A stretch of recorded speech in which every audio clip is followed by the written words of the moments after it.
So this, my friends, is why collar bacon is king. I fired up the Devil's Chariot, as it's lovingly known.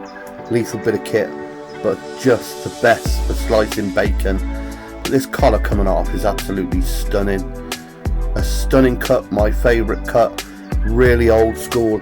In a pan, always must be a cold start, so no oil, no fat, cold pan, heat on, get it on, now watch it do its magic.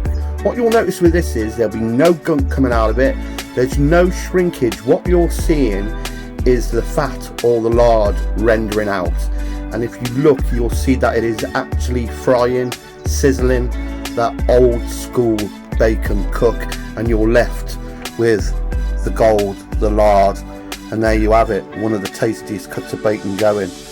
When was the last time you saw something like that in the end of your pan?